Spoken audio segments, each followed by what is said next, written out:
Welcome to Conversations with the Authors. Ladies and gentlemen, welcome back to Conversations with the Authors. I'm your host, Daniel. And I'm Daryl. And I'm Sandra. And if you were listening to the previous podcast, Superfans Part 2, this is Part 3. We're going to get more into the book. We're here again with Ernie. Hello, Ernie. How are you? Daniel, how are you? Well, thank you. This is Ernie Page from Ewing Publishing, but also a super fan. He works directly with Daryl and Sandra in creating their book. So today, Ernie, I just want to get into the mix of it. Let's talk about the book. Feel free to ask Daryl and Sandra anything you like, and I'll just sort of keep us on track and really just enjoy the conversation as we do every week on Fridays and Mondays, sometimes on the phone, sometimes on Tuesdays when we're not doing anything. So I guess before we start, let me ask you this, Ernie. How did you get into reading? What really kicked off your adventure in the literary world? Well, yeah, it's really hard to answer that question because I can remember our state, we're really poor. Mm-hmm. Our family is really poor, mm-hmm. and I can barely afford to buy a book. Mm-hmm. So what I did is just go to a bookstore, mm-hmm. just read a book, or just collect books from people, my relatives, mm-hmm. just to read the book. Right now, I really love to read the book because I'm a loner. Mm-hmm. I don't like mm-hmm. to.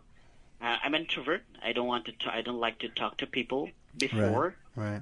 So ironic for the profession. A lot of books, and right now I have more than 200 books at home. So right. That's wonderful. Them, I also read them. Wow, that's beautiful. That's but beautiful. not all 200 books. I didn't read all of the 200 books. Right. So.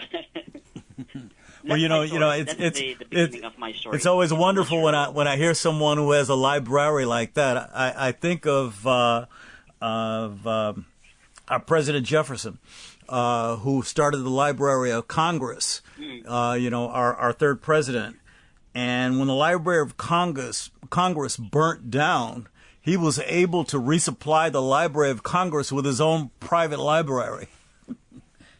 So if our libraries ever burn down, Ernie... Do you have a lot of books there at home as well? Oh, you know what, man? Unfortunately, the books I have are a lot of medical books and journals and things like that. I have a few books of entertainment. I would argue that he's got more books of entertainment because one of Dad's passions is music and cooking. So he's got loads of music books and loads of cookbooks, and he's always sort of thumbing through them trying to find the newest culinary adventure, as I like to call it. We don't have a specific quote-unquote library, as you see my air quotes. We have books in every room in various locations, and you can see them as you walk in. But our house, as far as the books go, looks like a college professor's office. There's a scene in How Nicholas Became Santa Claus, this beautiful sci-fi fantasy book that Daryl and Sandra have written, which was Eric Hoffer nominated, by the way. Congratulations on that. Also, you did your book signing of the ALA, 50,000 people. But I say that to say this. There's a scene in the book where we meet the wizard Zorna, and there's a description of his office where there's these piles of books everywhere with like a foot's width of space between them. And that's sort of, I think, how Daryl and Sandra's books work. They've got these piles of books. And it's funny because there's an order to the chaos, so they know, I'm looking for this information. It's in that pile over there to the left, and I think that's kind of how it works for them. I just need the robe and the cowl over my head, and I'd be perfect. And it's funny because Daniel's right. Daryl retired from the City of Chicago Board of Mental Health, and he needed a particular document, and he couldn't find it. And I said, I'll have it for you tomorrow. And I went to this pile, and I went directly to it.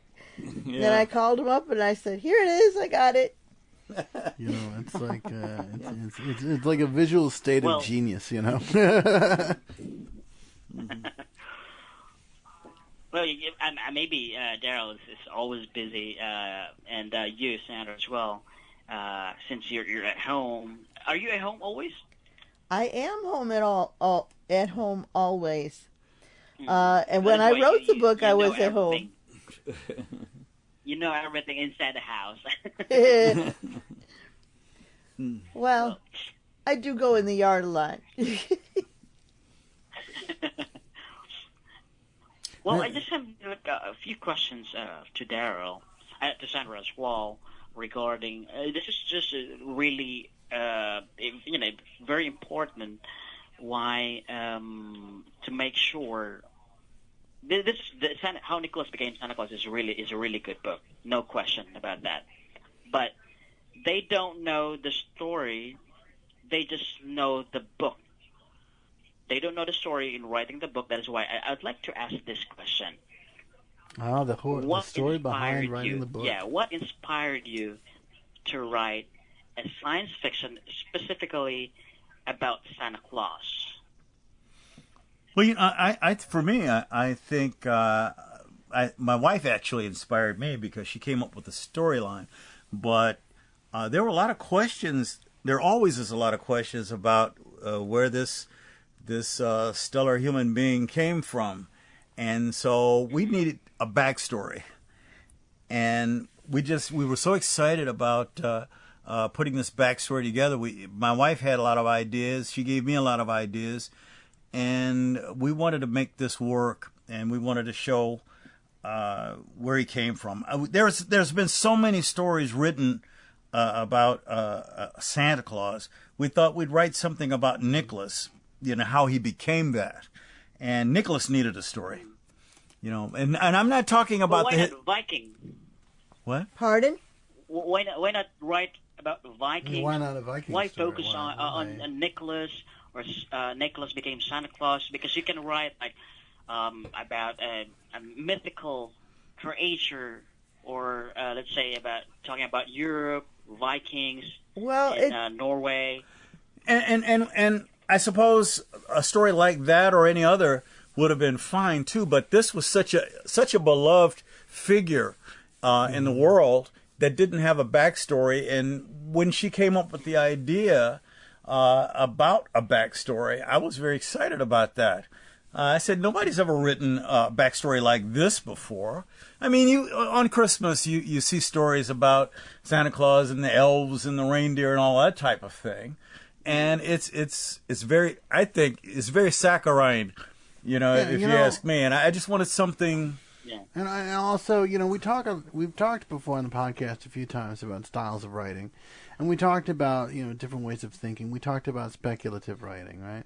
That's the what ifs, why fors, right? Why was it this way? What if it's this? And I think with Mom and Dad, I think it was because, Santa Claus is such a big figure. He's introduced to us commercially by Coca-Cola, and this big,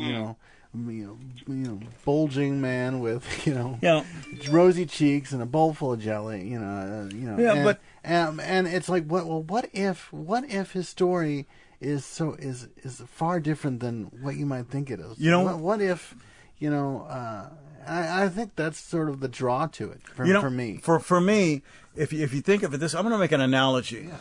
You've got Santa Claus and you've got Nicholas Claus. You've just like you have Superman and you've got Clark Kent. Right. And Clark Kent had a backstory, as a farm boy, and we saw him grow up, and he wasn't Superman then. Right. He was Clark Kent, and Nicholas Claus wasn't Santa Claus, not yet. Right. Our story is about how he became that, so we had to give this young man a story. And it's sort of very similar to how, you look at your parents and you see them as these older men and women who are in your space, but you forget sometimes that they had their own younger lives, that they did things, they had friends, they had adventures, and we can only, guess what those might have been. And I think this is, like Dad was saying, I think this is sort of that bit. It's like, well, what was it like when he was younger? He had a younger life. What was that like? I was trying to answer the questions that the kids were asking me. When I was writing the story, we had 5 toddlers that were asking me questions about Santa Claus and how come I kept doing Christmas stuff all year round. And well, in my family, Christmas was done all year round because my mother and I made Christmas ornaments that were given as gifts, and other things were done just to keep people's spirits up because life was hard. And when life is hard, Yes. you need something need a enjoyable, diversion, something magical, something divergent. And what is more divergent and encouraging than magic? And how is this creature who we call Santa Claus, this person that we call Santa Claus, how come he has magic? And why don't I have magic? And where did it come from? Okay, yeah, I agree. Well, I think that's the inspiration. That's your inspiration in writing Nicholas. Absolutely. Became Santa Claus. Absolutely. The kids. Yes, definitely. But also Yeah. the kids, Well, that's good. the kids that we keep as adults and forget is there and forget to let them out. Yeah, that's the child inside of all of us, right? Metaphorically, of Right. course, metaphorically. Right. Go on, Dan. And I think that's a beautiful idea. When I was younger, and not to get anything tragic, but I know that when they started the story, they were dealing with the loss of my oldest sister, who was an infant at the time. So when my mom started the story, at least from what I remember her telling me when I was little, this was her way of sort of keeping her focus off of that and putting her mourning into something, putting that loss into something creative. In my recollection, that's how the origins of the beginning pages of Nicholas started. Yeah, I'd agree. It is. Well, this book is not just for kids, right? No. But also Oh, not for at all. adults. Not at all. So No, it's I've for got- the general readers. Yeah, I've got a Oh, lot of yes. adults who love this book. Just like those who love Harry Potter, who love Game of Thrones and Lord of the Rings. It's in that class. I would put it in that class. I mean, if you like ensemble stories like Star Wars, if you like the stories like the Avengers, where you have sort of these quote unquote team ups. I did the thing. You couldn't see, but I did the thing. Team ups. I'm like, this is the kind of that kind of story. You've got this wonderful ensemble of eclectic characters, I said before, and you get to see these adventures and how they interact. And what I always found so fascinating is that it's such a lively story. Like, you believe these characters exist. You believe you can go to this world and interact with these characters. It's so funny. Even as the author, one of the authors of the story, when I got to the last sentence in the story and I had to write the end, I was a little sad because I wanted more. So we decided to write a couple sequels. I hope you did not I was hoping that you did not put an ending on the story of how Nicholas became Santa Claus, or without giving too much away. Can you? Well, what I can say is this: that no one has gotten into a situation where they wouldn't be able to appear in another story, except for maybe somebody that we know. But you'll have to read the book to find out who that might be. But and I can also tell you that see ways of bringing can you him give us back any to. plans for future stories in this universe of Nicholas? I have, and I began a story shortly after we wrote this one. As a matter of fact, I put it down for a while, and when we got with Ewing, I picked it back up again, and it's called Nicholas and the Darkly Heart. And I've written. I had 40 scenes that I needed to write to finish the book, and I've done 30 of those scenes already, and I'm going through the various chapters, and I I've gone through. I've got probably almost 300 pages. Now, Nicholas is about 349 or something pages, but I've got about almost 300 of this next story. And but I have quite a bit of work to do on it still, and I haven't turned it over to my wife yet, so it's got to go through her too. I also have one that's it's in the research stage right now, but it's mostly about the magical characters, the Oddlings. So we're gonna carry this universe along a little bit. So, is it how many pages for the second part of Nicholas? Because for the first version, well, say, yeah, how Nicholas became Santa Claus, 390 pages. I'm sure. I'm certain it'll be competitive with this story's page number 2, and I'm sure it'll be about 350, 370. It'll be about as long.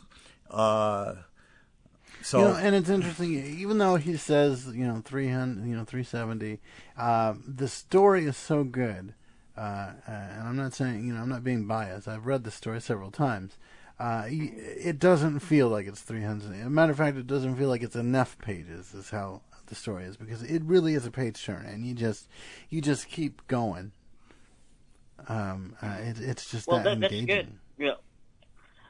So we'll write. We are so excited. I'm so excited already to have the second book as well, and but I'm gonna finish reading the book first, the first book, How Nicholas Became Santa Claus, before I can jump into the next book, because I cannot understand the second book without reading the first book. Is that correct? Yes. Yes, absolutely. It can stand alone. It's one of those sequels where you didn't have to read the first book to enjoy the second book. Oh, okay. But it helps to know what the first book is to explain the second one. Yeah. Right. It's sort of more like, if you want backstory on the universe itself or how certain things work, maybe take a look at the first book. But it's one of the stories that so stand out that it really is a story in and of itself. It's kind of like it's kind of like you could see Home Alone 1, but you didn't have to see that to understand Home Alone 2. Right. So. Well, for it's like Harry Potter. They do have like a different chapters, different titles. Yes. So it's not necessary you're gonna watch this title before you can understand the next title as well. Right. But also, right. Well, that's good. But also, they have books like Mysterious Beasts and Where to Find Them, which isn't directly tied into Harry Potter himself, but it is tied into the universe. Yeah, right. You can play the game, Hogwarts Legacies. While it takes place in that universe, it's not directly tied to Harry. I've got new heroes and new villains in this one, so it's very exciting, and it keeps things up in the air and unpredictable in a sense, and I think that's great. Well, that's good, and I'm so excited for the second book. That's the second one. What I'm about to gonna say to the second book to you guys, and I wish you all the best for the second book, and also congratulations for the first book. Thank you very much. Thank you very much.